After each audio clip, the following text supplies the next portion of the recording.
2006 2010 இடைப்பட்ட காலங்களில் அமைச்சராக இருந்த பொன்முடி அளவுக்கு அதிகமாக சொத்து சேர்த்ததாக தொடரப்பட்ட வழக்கில் 2016ஆம் ஆண்டு விடுவிக்கப்பட்டிருந்தார்கள் முன்னாள் அமைச்சர் பொன்முடி மற்றும் அவரது மனைவி விசாலாட்சி இருவரும். இதற்கு பிறகாக 2017இல் சென்னை உயர்நீதிமன்றத்தில் மேல்முறையீடு செய்யப்பட்டிருந்த நிலையில் இந்த வழக்கில் கடந்த செவ்வாய்க்கிழமை சென்னை உயர்நீதிமன்றத்தின் நீதிபதி ஜி ஜெயச்சந்திரன் அவர்கள் முன்னாள் அமைச்சர் பொன்முடி மற்றும் அவரது மனைவி விசாலாட்சி இருவரும் குற்றவாளிகள் என தீர்ப்பு வழங்கியிருந்த நிலையில் தண்டனை விவரங்கள் இன்றைய தினம் அறிவிக்கப்பட்டிருக்கிறது. முன்னாள் அமைச்சர் பொன்முடி மற்றும் அவரது மனைவி விசாலாட்சி இருவருக்கும் 3 ஆண்டுகள் சிறை தண்டனை, அத்தோடு தலா 50 லட்சம் ரூபாய் அபராதம் என்பது விதிக்கப்பட்டிருக்கிறது. இருப்பினும் மேல்முறையீடு செய்வதற்கு வழிவகையாக 30 நாட்கள் தண்டனையை நிறுத்தி வைப்பதாக சென்னை உயர்நீதிமன்றத்தின் நீதிபதி ஜி ஜெயச்சந்திரன் தெரிவித்திருக்கிறார். இதன் காரணமாக உச்சநீதிமன்றம் சென்று நிவாரணம் கோருவதற்கான வாய்ப்புகள் பொன்முடிக்கு ஏற்பட்டிருக்கிறது. தீர்ப்பு விவரங்கள் வெளியாகி இருக்கக்கூடிய நிலையில் பாரதிய ஜனதா கட்சியின் மாநில துணைத் தலைவர் நாராயணன் திருப்பதி நம்மோடு தொலைபேசி வாயிலாக இணைந்திருக்கிறார். சார் வணக்கம். முன்னாள் அமைச்சர் பொன்முடிக்கு 3 ஆண்டுகள் சிறை தண்டனை மற்றும் 50 லட்சம் அபராதம் விதிக்கப்பட்டிருக்கிறது. உயர்நீதிமன்றத்துடைய தீர்ப்பை நீங்க எப்படி பார்க்கறீங்க? முதற்கட்ட கருத்து. இது வரவேற்கத்தக்க ஒரு தீர்ப்பாகும். கிட்டத்தட்ட பல வருடங்களாக இந்த வழக்கை எப்படியாவது அதிகார துஷ்பிரயோகத்தோடு இந்த வழக்கை எதிர்கொண்டு விடலாம் என்ற நினைத்தவர்களுக்கு மிகப்பெரிய ஏமாற்றம். மக்களை முட்டாள்களாக, ஏழை எளிய மக்களை ஓசி பஸ்ல போறீங்க அப்படின்னு அவர் ஏளனம் செய்து காட்சிகளை நாம் பார்த்தோம். அப்படிப்பட்ட ஒருவர் உயர் கல்வித்துறையினுடைய அமைச்சராக இருக்கிறார் என்பது இருந்தார் என்பது உண்மையிலேயே நாமெல்லாம் வெட்கப்பட வேண்டிய ஒரு விஷயமாகத்தான் நான் பார்க்கிறேன்.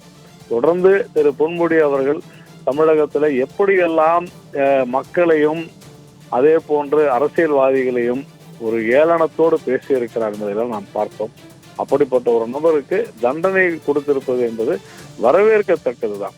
ஆனால் இதுல ஒரு மிக முக்கியமான விஷயமே, இப்படி இவர்கள் செய்யக்கூடிய விவகாரங்கள்ல, இவர்கள் செய்யக்கூடிய அந்த ஊழல் விவகாரங்கள்ல அவருடைய குடும்பத்தை சார்ந்தவர்களும் அகப்பட்டுக் கொள்கிறார்கள் என்பதும் போது உண்மையிலேயே அது வருந்தத்தக்கதாக இருக்கிறது. இனிமேலாவது அரசியல்வாதிகள் இது போன்ற தவறுகளை செய்யாமல் இருப்பது நலம் என்றுதான் நான் நினைக்கிறேன். அவருடைய மனைவி இதுல குற்றவாளியாக அறிவிக்கப்பட்டிருக்கிறார். அதற்கு காரணம் பொன்முடிதான் என்பதை அவர்கள் உணர வேண்டும். இதுதான் இந்த அரசியல்வாதிகளுடைய மிக மோசமான விஷயமாக இருக்கிறது. எப்பொழுது அவர் குற்றவாளி என்று செவ்வாய்க்கிழமை என்று அறிவிக்கப்பட்டாரோ அன்றைக்கே அந்த நொடியே அவருடைய எம்எல்ஏ பதவி போய்விட்டது. ஆனாலும் குற்றவாளி என்று அறிவிக்கப்பட்ட பின்னும் 3 நாட்கள் தொடர்ந்து அந்த பதவியிலே நீடித்திருந்தது என்பது சட்டவிரோதம் மட்டுமல்ல, அகந்தை, ஆணவம்.